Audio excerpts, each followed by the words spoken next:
tanquin les escoles, perquè, si no, no podrem aprendre res. Nosaltres estem plantejant idees per recaudar fons, apujar impostos, estalviar despeses.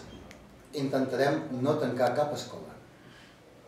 Aquesta és la situació en què es troben les escoles valencianes. Totes les parts intenten resoldre-ho.